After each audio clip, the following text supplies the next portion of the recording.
considerables and check out the brand new G Master lens from Sony. At that time, the new one was the FE 400mm. So today we have the insanely awesome 600mm f4, as well as a new zoom lens, which is a 200 to 600mm. We're going to check these out in a variety of situations, but first we're going to shoot some soccer.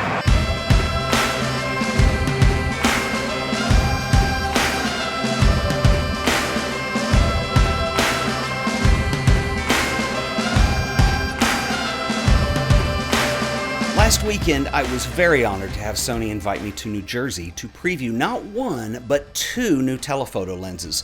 First, we have the Beast, the 600mm f4 G Master, which is the longest telephoto prime in Sony's E-mount lineup, which, incidentally, can be converted using Sony's teleconverters up to a 1200mm f8 lens with full autofocus. Available in August, this lens will cost $13,000 US. But we also have a very affordable option as well, which is the telephoto zoom lens. This one is a 200 to 600mm f5.6 to 6.3 G lens, which, though it's not a prime and it's around a stop slower or so, still yields an incredible image quality in a much smaller and more affordable package. The 200 to 600mm will also be available in August and will debut at $2,000 US. So we have a prime lens that is a G Master lens, and we have a telephoto that's just a G, and there's a considerable price difference.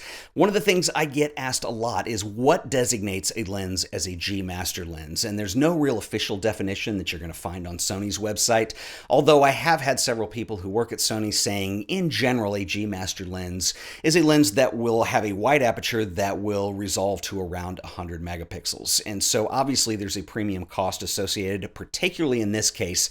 There's a tremendous size difference. Now the G is no slouch, and Sony have had many G branded lenses that are extremely nice as well. And I went back and forth using both of them. There is a difference. Is it worth paying for? I don't know. You do have more versatility with the smaller lens. So let's look at the 600. And the 600mm in many ways is the logical companion to the 400mm f2.8 G Master that was released last year, and I did a video on that as well.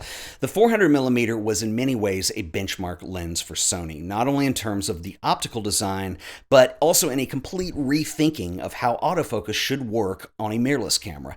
These design elements were brought over to the new 600mm G Master, so in many ways this is the longer sibling to the 400 that was introduced last year.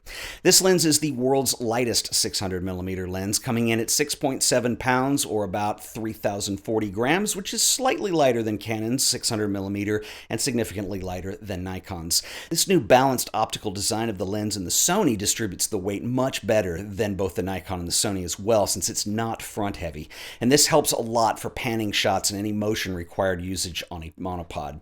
There are 24 elements in 18 groups. This lens features 2 ED, 1 XA, and 3 fluorite elements. The MTF charts on this lens are almost flat across the top of the graph, and you can see that resulting in the images. The lens offers a really nice compression at long focal lengths. The images are sharp all the way to the corners, and the bokeh that you get is a really nice subject separation from the background. You can use the 600mm with the Sony 1.4x and 2.0x teleconverters, which will give you an effective 840mm or 1200mm respectively, without visually compromising the performance of the lens. And I shot quite a bit with the 2.0x teleconverter and was really impressed with the results that I was getting. Now let's talk about autofocus for a second. Now, this is an area where Sony have made major strides in the last couple years. Because they have a mirrorless system, you get a full sensor data readout at all times on the camera. It's not just active at the point of exposure like you have with a DSLR. So there's a lot you can do with that data, and this trickles down into two branches, right? So you have the camera, and then you also have the lens. Now with cameras like the A9, we have the technology now where the camera is able to adjust the autofocus up to 60 times per second, which is amazing. So whether you're shooting continuous or whether you're shooting just one frame at a time, you're going to pretty much ensure that your hit rate is going to be dang near 100% because the autofocus is so accurate. So that's on the camera side of things, and we also need to look at the lens side of things. Now traditionally, we come from focus adjustments on manual focus cameras cameras being rotational. So the early autofocus motors were all rotational in nature. Sony has completely redesigned this, and the 400mm lens was the first example of some amazing technology that came on the lens side, and the 600mm continues that. This lens uses Sony's double XD linear motor design for adjusting an internal focusing system, which is not only impressively fast but accurate as well. So think of it like this. Rather than being a traditional rotational autofocus motor, this one moves focusing elements on a rail system that is electromagnetic. So this means no gears, no mechanical parts, and it allows you to focus faster as well as more accurately. And like I said, the A9 will easily perform 60 autofocus adjustments per second, and this means a much higher hit rate of usable shots due to the speed and lack of errors. Which brings me to my next point. Now, last year I did a video on the Sony 400mm telephoto lens, and we did the same thing. We went to Red Bull Stadium and shot the game. And what's interesting is my experience this year on the 600 was extremely different than it was on the 400, and not just because you have a slightly longer lens, it's because we also had a major update in the Sony A9 firmware a couple months ago. Now, the way it used to work is I could get my subject in focus and the IAF would reach in, try and find the eye. And what's interesting is on this trip, there is a large banner behind the field that's a red tint, and it's got players' faces on it. And when I initially started using this camera, it was grabbing onto the IAF on faces on the screen because they were much bigger than the players in real life. So what I did is I switched over to the object tracking mode, which is not set by default on the A9. Once I had this set up, this was like a completely different system. This is probably one of the most accurate, the tightest, and best designed autofocus systems that I have ever used. It will lock onto something and just track away, and you get some amazing pictures. Your hit rate goes way up, and the camera becomes an extension to you as a photographer. You don't have to think about what you're doing and try to make adjustments.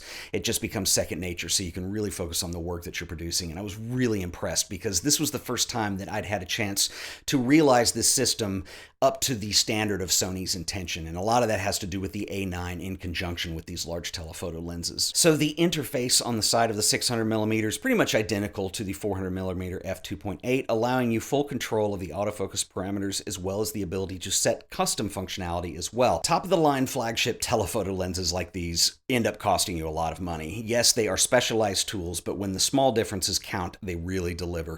And it's really nice to see Sony offer a flexible alternative for photographers that want the extended range on a lens that's affordable to own and use regularly. So we now have the 200 to 600mm telephoto zoom lens. The FE200 to 600 is the first and only native mirrorless full-frame lens available. Now, there are some third-party options that you could use on a Sony, such as the Sigma 150 to 600, but these lenses were designed for DSLRs, and so the Sony is the only lens in this range that's also designed for internal zoom with 11 aperture blades. The 200 to 600 features 24 elements in 17 groups with 1 aspherical element and 5 ED glass elements. Typically, zoom lenses have to sacrifice a little bit of edge-to-edge performance because you're trading that off for the versatility that the zoom will give you. But the 200 to 600 still performs impressively well. So while we don't have the XD linear autofocus that we see on the prime lenses, the 200 to 600 does feature a direct drive supersonic wave motor, which is still impressive, and it's also very quiet. It's fast enough for shooting video, and because there is an internal focusing system, focus breathing and AF wobbling are both minimized. This was very usable. Now, another thing that's really fun about the 600mm, now this is completely impractical for day-to-day use, but portraits are pretty amazing on this lens as well. It offers a really interesting compression and look to the image, and then the bokeh is almost non-existent, just things melt away in the background, so I had a lot of fun using it in this application as well. Another thing that's interesting about both of these lenses is the timing. That is, we are about a year out from the 2020 Summer Olympic Games in Tokyo. Now, why is this a big deal? Well, for camera companies, the Olympics have always been a big deal, and they've been largely dominated by Canon and Nikon up to this point. They are a big deal because of the amount of attention that the games get, the amount of photography that comes out that we all see and experience, and with the amount of eyeballs in general. So this has always been a badge of honor for a company to be associated with the Olympics. And so I don't think this is something that Sony just realized in the last couple of years, hey, maybe we have an Olympic bid, let's throw out some telephotos. I think what we're seeing now is a culmination of the entire mirrorless system as we know it, and I think it goes all the way back to the original E-mount cameras. And when you look back, they were APS-C, they had autofocus issues, there was a lot that Sony were trying to get right, and the reason is because with mirrorless, the technology is very different than a DSLR. You have a full data readout all the time from the sensor. And so it's not just active at the point of capture when the mirror flips up. So what this enables us to do is now we have cameras that give us speed, they give us the accuracy, they become an extension is what we're trying to do as photographers, and they offer something that is a very different alternative than what you're going to get out of a DSLR, and it's something that enables you to do your job in a much easier way. Now, this is also a company that in the very beginning really didn't have any lenses in this lineup, and with these two lenses we now have 51 E-mount lenses, native E-mount lenses, and we now have 10 G Master lenses. So there's an incredible selection. And I have to say, you know, in the last year, I think it started with the 400 millimeter. We've also seen the 24 millimeter, the 135 millimeter, and now these two telephoto lenses. These are some of the best lenses I've ever used on any system.